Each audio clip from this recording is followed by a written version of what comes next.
आज हम आपको बताएंगे एलिया भविष्यद्वक्ता के बारे में। आखिर क्यों सर्वशक्तिमान ईश्वर ने उनके साथ इतने अद्भुत कार्य किए जो आज के समय में मानवीय कल्पनाओं से परे हैं।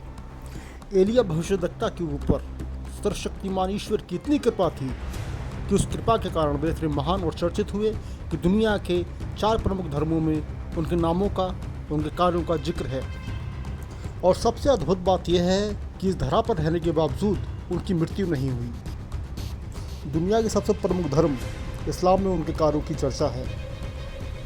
यहाँ उन्हें पैगंबर की उपाधि दी गई है और उन्हें इलियास इब्न यासीन का नाम दिया गया है। पवित्र कुरान में सूरा अल-अनआम में 6.85 और सूरा अस-सफ़ात में 37.130 एंड 132 में उनका जिक्र आपको मिलेगा। दूसरा धर्म है जूस धर्म, जो दुनिया का सबसे छिपा हुआ धर्म है, जिसमें मात्र 10 लाख अनुयायी हैं। इसकी उत्पत्ति शिया इस्लाम या इस्माइली कलर की शाखा के रूप में हुई है। इसमें इसको बहुत ही प्रमुख स्थान दिया गया है। तीसरा सबसे प्रमुख धर्म है वो है यहूदी धर्म, जिसमें प्रमुखता से इनका जिक्र किया गया है। यदि ये कहा जाए कि ये यहूदी धर्म के मुख्य भाग हैं तो गलत नहीं होगा। चौथा सबसे प्रमुख धर्म आता है ईसाई धर्म, क्योंकि ईसाई धर्म यहूदी बाइबल अर्थात ओल्ड टेस्टामेंट का अनुसरण करता है, तो एलिया ईसाई धर्म के भी बहुत ही प्रमुख भाग हैं। बाइबल में एलिया को बहुत ही रहस्यमय व्यक्तित्व के रूप में दिखाया गया है, क्योंकि बाइबल में एलिया के प्रारंभिक जीवन के बारे में कोई विवरण नहीं है और न ही अन्य धर्मों में कोई प्रारंभिक जीवन का विवरण मिलता है। वे अचानक ही राजा के सामने प्रकट हो जाते हैं। एलिया की घटना उस समय काल की है जब लगभग 800 से 1000 BC पहले इसराइल पर सम्राट अहाब का राज्य था। सम्राट अहाब ने सिदोनियों के राजा एतवाल की बेटी इजबेल से विवाह किया था। रानी इजबेल फोनिशियन देवताओं जैसे बाल, अशेरा और अन्य देवी देवताओं की बहुत बड़ी पुजारिन थी और उसने राजा अहाब को भी उनकी पूजा करने के लिए विवश किया। और राजा अहाब ने भी इन देवी देवताओं के लिए पूरे इसराइल में बहुत बहुत बड़े मंदिर और इसराइली प्रजाओं को विवश किया कि वो उसमें जाकर उनकी उपासना करें और उनके लिए बहुत बहुत बड़ी वेदियाँ बनवाईं। और इसराइल में बहुत बड़े पैमाने पर इन देवी देवताओं की उपासना होने लगी और वहाँ के लोग अपने उस परमेश्वर को भूलने लगे जिसने उन्हें मिस्र की गुलामी से निकाला था या जिसने उन्हें हर पल हर दुख मुसीबत में उनका साथ दिया था। तब परमेश्वर ने तिशबी एलिया को, जो परमेश्वर के चुने हुए भविष्यद्वक्ता थे और गिलाद में रहते थे, सम्राट अहाब के पास भेजा। तब एलिया ने परमेश्वर के संदेश के रूप में सम्राट अहाब से कहा कि जब तक स्वयं एलिया बोले ना तो वर्षा होगी ना ओस पड़ेगी। तब परमेश्वर का संदेश फिर से एलिया के पास पहुंचा कि वे कीरीत के नाले के पास चले जाएं, वहाँ वे उस नदी का पानी पिए। वहाँ कौए पक्षी को जिम्मेदारी दी गई है कि वे एलिया को भोजन कराएंगे। और एलिया ने वैसा ही किया जैसा परमेश्वर ने उनसे कहा था और परिस्थितियाँ भी वैसी ही घटित हुई कि वे नदी का जल पीते थे और कौए उन्हें भोजन कराते थे। एलिया के उस वचन के अनुसार जो उन्होंने सम्राट अहाब से कहा था, देश में बारिश नहीं हुई और नदी सूख गई।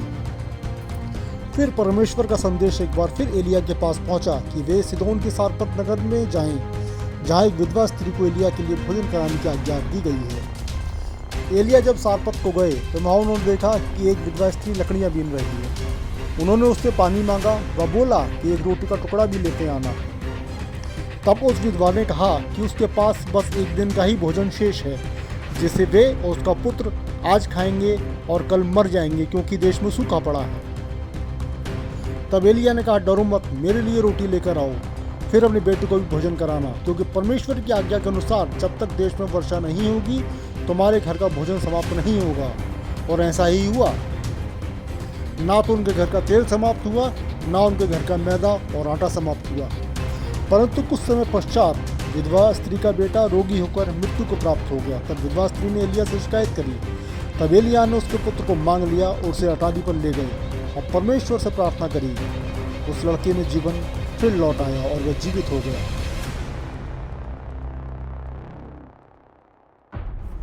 3 वर्ष पश्चात जब सूखा अपने चरम पर आ गया और देश में भुखमरी फैलने लगी, तब परमेश्वर ने एलिया से कहा जाओ और स्वयं को राजा अहाब को दिखाओ।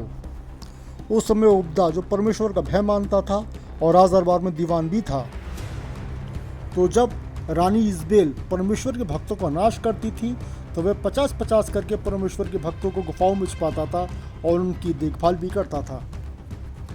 तब सम्राट अहाब ने ओबदा से कहा, आओ हम अलग अलग दिशाओं में जाएं और पशुओं के लिए चारा और पानी ढूंढेंगे, जिससे पशु हमारे जीवित रहें। तब रास्ते में ओबदा को एलिया दिखाई दिए और उसने झुककर उनको दंडवत किया।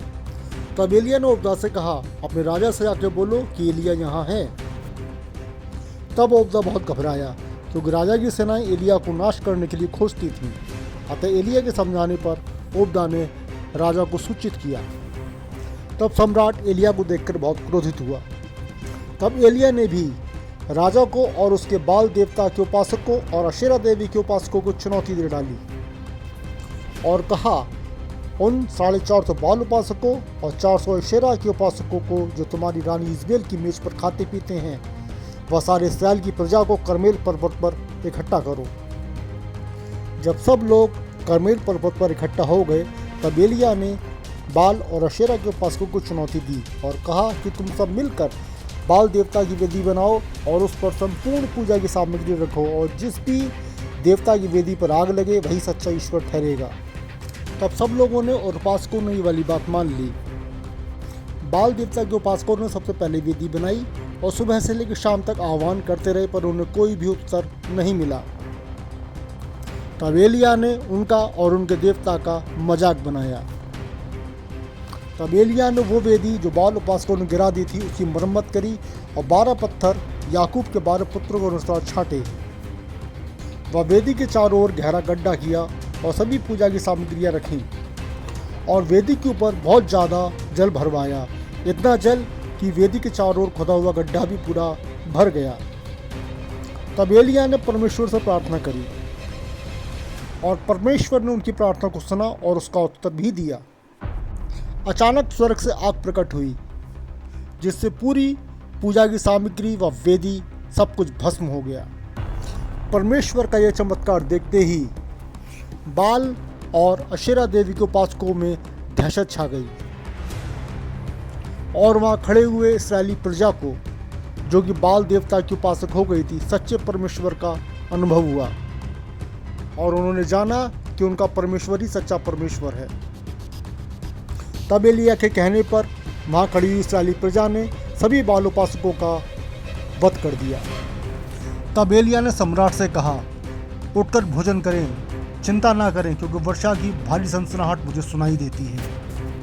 तब एलिया अपने सेवक के साथ कर्मेल पर्वत की चोटी पर चढ़ गए और भूमि पर गिरकर अपना मुंह घुटनों के भीतर किया और अपने सेवक से कहा, समुद्र की ओर देखो, क्या दिखता है? सेवक ने कहा, कुछ नहीं दिखता। तब एलिया ने कहा, 7 बार जाकर देखो। 7वीं बार सेवक को मनुष्य के हाथ सा बादल समुद्र के तल से उठता हुआ दिखाई दिया। तब एलिया ने अपने सेवक से कहा, राजा से आकर बोलो कि वो निकल जाए, ऐसा ना हो कि बरसात के कारण उसे रुकना पड़े। और देखते ही देखते आकाश काली घटाओं से काला हो गया और घनघोर वर्षा होने लगी। तब परमेश्वर की शक्ति एलिया पर ऐसी उतरी कि वो भागते भागते राजा के रथ से आगे निकल गए। तब सम्राट ने रानी को पूरे घटनाक्रम की जानकारी दी। तब रानी ने जानकर कि एलिया ने सभी बाल उपासकों को मार दिया है, तो उसने एक दूत के हाथ एलिया को चेतावनी दी। तब एलिया घबरा गए और जंगल में एक पेड़ के तले जाकर बैठ गए और परमेश्वर से अपनी मृत्यु मांगी। जब वे सो गए तो एक स्वर्गदूत ने उन्हें छूकर कहा, उठें और भोजन करें। जब उन्होंने आंखें खोली तो पत्थरों पर पकी हुई रोटी और एक सुराही पानी रखा था। एलिया ने भोजन किया, फिर सो गए। तब स्वर्गदूत ने एक बार उन्हें फिर जगाया और कहा, उठें और भोजन करें, क्योंकि आपको बहुत लंबी यात्रा करनी है। तब एलिया उस भोजन से शक्ति पाकर 40 दिन और 40 रात लगातार चलते रहे और परमेश्वर के होरेब पर्वत पर जा पहुँचे और वहाँ एक गुफा पर जाकर टिक गए। तब स्वयं सर्वशक्तिमान ईश्वर की आवाज़ उन तक पहुँची और उनसे पूछा, एलिया तुम्हारे यहाँ क्या काम? तब एलिया ने प्रभु से कहा, इस्राएली प्रजा ने आपकी वाचा टाल दी है, आपकी सारी वेदियाँ गिरा दी हैं और आपके भक्तों को तलवार से घात किया है। बस मैं ही अकेला रह गया हूँ, अब वे मेरे प्राणों के भी खोजी हैं। तब ईश्वर ने कहा, गुफा से निकलकर मेरे समीप आओ। तब प्रचंड आंधी चली जिससे चट्टानें टूटने लगी, फिर भूकंप आया, फिर आग आई, परंतु परमेश्वर उन सब में नहीं थे। तब ईश्वर ने एलिया से फिर पूछा, एलिया तुम्हारा यह क्या काम? एलिया ने सेम वही उत्तर दिया जो उन्होंने पहले दिया था। तब परमेश्वर ने एलिया से कहा, लौटकर दशमिक को जाओ, वहाँ आराम देश का राजा होने के लिए हजाएल का और इस्राएल देश के राजा होने के लिए यहू का अभिषेक करो, और अपने स्थान पर भविष्यद्वक्ता होने के लिए एलीशा का अभिषेक करो। तब परमेश्वर की आज्ञा पाकर एलिया वहाँ से चल दिए और रास्ते में उन्हें एलीशा दिखाई दिए। एलिया ने उन पर अपनी चादर डाल दी और एलीशा एलिया के पीछे चलने लगे। नाबोत नामक व्यक्ति की दाख की बारी या खूबसूरत बगीचा राजा के महल के नज़दीक ही था। तब सम्राट ने नबोत को बुलवाकर उससे उसका बगीचा मांग लिया। वह कहा, इसके बदले बहुत अच्छी वाटिका आपको दी जाएगी या इसका उचित मूल्य आपको दे दिया जाएगा। पर नाबोत ने इनकार कर दिया। यह सुनकर राजा बहुत दुखी हुआ। जब रानी इज़बेल को पता चला तो उसने सम्राट के नाम से एक राजपत्र लिखा। उसमें लिखा, उपवास का प्रचार किया जाए और नाबोत को लोगों के सामने ऊंचे पर बैठाओ और दो नीच व्यक्तियों को उसके सामने इसलिए बैठाओ कि वो उस पर आरोप लगाएं कि उसने परमेश्वर और राजा की निंदा की है, और इस प्रकार उसको पत्थर पर करके उसको मार दिया जाए। इस प्रकार शहर के पुरनियों और उपासकों ने वैसा ही किया जैसा कि रानी इज़बेल के पत्र में लिखा हुआ था, और नाबोत को पत्थर पर करके मार दिया गया।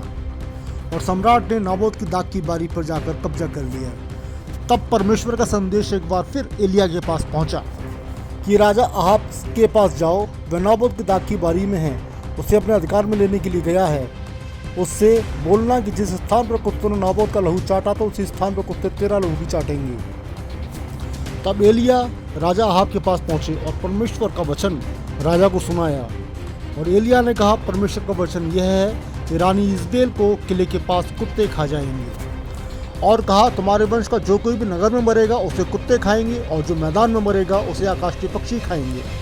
एलिया द्वारा परमेश्वर का वचन सुनते ही राजा अपने पापों से पश्चाताप करने लगा। उसने अपने वस्त्र फाड़े, टाट लपेटा और उपवास करने लगा।